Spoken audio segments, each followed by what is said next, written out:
निशा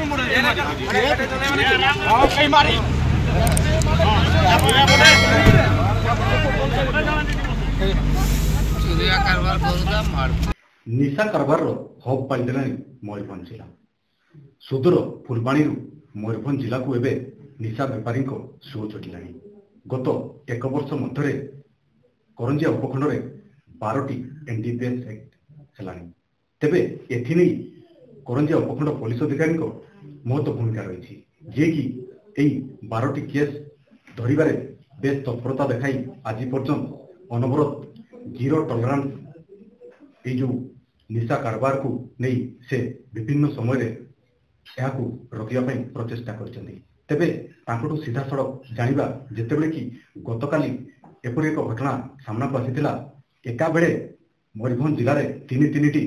गंजेई mafia मैंने धरा पड़ते एवं सामना को आसीला यार विस्तृत कहानी जितेबले कि सुदूर फुलबाणी आसी मयूरभंज रे निशा कारबार रे लुप्त रही से निशा बेपार बढ़ाई चलते। तेज कौन रही से तथ्य सीधा सड़क उपखंड पुलिस अधिकारी अच्छा सुब्रत कुमार जाना। सर ओटीवी को स्वागत। देखा मिली गत एक वर्ष मध्य जपरी भाव आप जीरो टॉलरेंस को लेकिन निशा कारबार को सामना करके विभिन्न समय जो विपद अवस्था धरुंच आसामी मान गतकाली भी सेमती एक घटना देखा मिलता तो ये कौन प्रतिक्रिया रखिए सर? गतकाली आम तो जीरो टॉलरेंस टू एनडीपीएस मु आरंभ कही आसी आमर विगत 24 और 25 जनवरी आर वर्ष फेब्रुआरी ठू वर्ष जनवरी भितर 12टी एनडीपीएस केस 6टा आमर ओपीएम कटिंग उपर और 6टा एनडीपीएस गंजेई ट्रांसपोर्टेशन उपर केस हो सारा। गतकाली जसीपुर गोटे केस है ररुआ गोटे केस है। दुईटा केस रे आमर पाखापाखि 2 क्विंटाल एभव गंजेई सीजर है।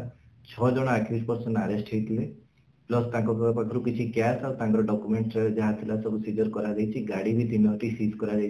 गाड़ी से माने एस्कॉर्ट करी काली आमे खबर पाई जो सकाळे जे गाड़ी गोटे गाड़ी एस्कॉर्ट करूची ता पछू गाड़ी आसी तो आमे नाका पकईथिलु जसीपुर एमपी चेकिंग चलतिला से माने सेतोळे धरले गोटे आमे ररुआटा आमे नाका पकईथिलु धरलु तो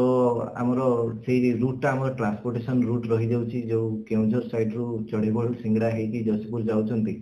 तो से रूटा आमे रेगुलरली से रूट रे ही आमे गंजेई ट्रांसपोर्टेशन केस गुडा धरुछु। तो आमर कंटिन्यू पेट्रोलिंग चली नाका चलती ब्लॉकिंग चलती सब जिनस को आम बंद करने स्टॉप करने समस्त ऑफिसर माने जसीपुर आईएससी ओएससी ररुआ समस्ते लगिकी केस को धरी आशा करुँच आगु को आमर जीरो टॉलरेंस जारी रहिबो। तो ये जो केस बर्तमान देखा मिलता गतकाली बांगरी बसी भी गोटे केस होता जसीपुर ररुआ थाना तो निहती भाव यह एक चैलेंज सम्मुखीन होगापी पड़ुछि। तो केते जन अभियुक्त गिरफ हेले आगु को आहरी कौन रबे आज तो आमर काली जो गिरफ होते 6 जन आज से कोर्ट फरवर्ड होती आमर आमे इंट्रोगेशन जहाँ जना पड़ी से सोर्स कौटू आणुचंती आउ मेन माफिया किए भितर आने कौटी डेस्टिनेशन कौटी पहुँचाऊँच कौन पाई एपटे आसुचंती आउ काली जन को पचारला बेलू जड़े कहले जेहेतु मकर संक्रांति थी पुलिस डाइवर्ट थी जेहेतु मयूरभंज मकर आमर बड़ पर्व अच्छी तो पुलिस डाइवर्टेड मकर प्रोग्राम रे भिड़ टुसु मेला अच्छी मकर प्रोग्राम रोचे सब थाना अंडर रे तो से आड़ुआ से आने चेष्टा करते तथापि आम खबर पाई टीम रेडी पुलिस रेडी कर चढ़ऊ आमर जारी